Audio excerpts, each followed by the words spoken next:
Hey guys, so if you're an educational entrepreneur, whether you are thinking about starting a micro school or a hybrid school, or even really a private school, any kind of educational product for your market, I wanted to just give you a quick breakdown of really the steps, the phases that goes into opening on your first day. Now, I'm going to tell you that this takes, I would say, about 1 year. If you can do this in 1 year, and this is for a smaller program, right? We're not trying to get hundreds of kids right away.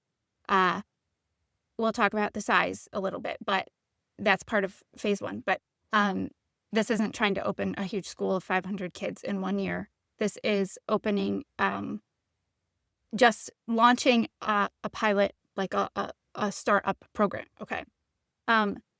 You can probably do this in less than a year if you have a facility. That is probably the hardest part that takes the longest amount of time that you need to do early on. Okay, so let's go with the 3 phases. All right, so phase one is, are you and your market ready? That's the phase, okay? And during this phase, you really need to make sure that you understand what your vision is. You have to understand what your heart is.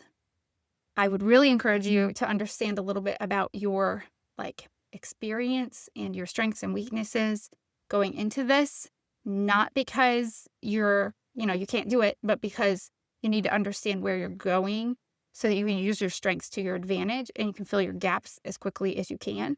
And you're asking your market if they are ready. All right. And that's not just, are they ready? Are they open to your idea? Although that is part of it. It is also, are they out there and what's your competition like? Okay. So during this phase, you're really clarifying your vision. So that's kind of internal work and understanding why you're doing what you're doing, why you want to do this. Okay. And you're also looking at your community and you're seeing what choices people have, where their gaps are, where they're not content with what they have.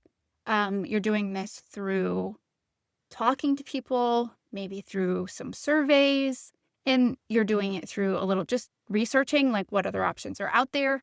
And this doesn't have to be this big, fancy market research thing. It doesn't have to cost you anything at all to do any of this, okay? This is just making sure that the people are there, okay? So that's phase one. Phase two is building your infrastructure. Now, this is going to be infrastructure such as an actual location. This is, like I said, this one can take a little bit of time, especially if you're a part-time program or you don't have a huge budget right away.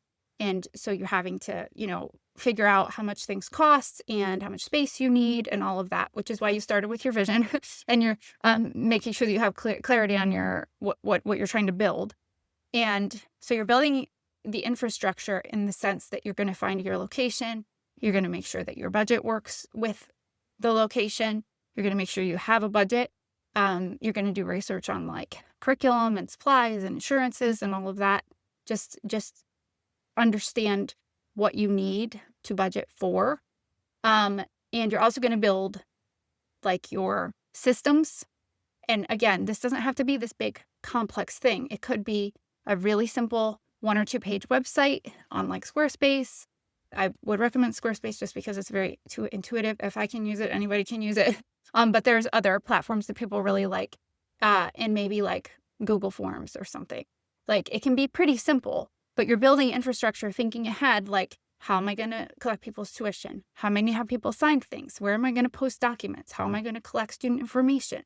How am I going to communicate to people? Okay. So that's the kind of infrastructure I'm talking about. So phase two is building the infrastructure. You want to be able to point people to something. You want to look professional. So if you have a website, even if it's just a page with an outline of what you're doing, but you want enough information on there that people feel really confident that you know what you're doing. Okay. If you have a whole lot of coming soon, we're still figuring this out. Too early, that can be, you don't want to do that before you have really real clarity on your vision and you know what your market wants, and you make sure that those two match up. and that there's enough people to actually like attend your program, right? At the cost that you think it's going to cost realistically. Okay, so phase 1 is, are you ready? Is your market ready? Phase 2 is building the infrastructure.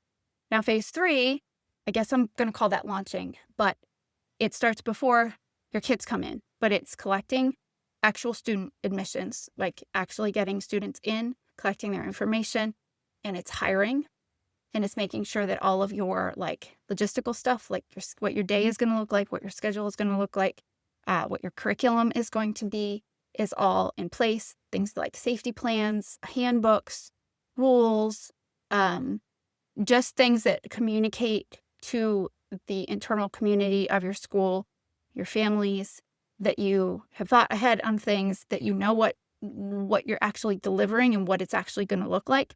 And then it's things like actually hiring teachers, training the teachers. This is important. It takes a lot of time.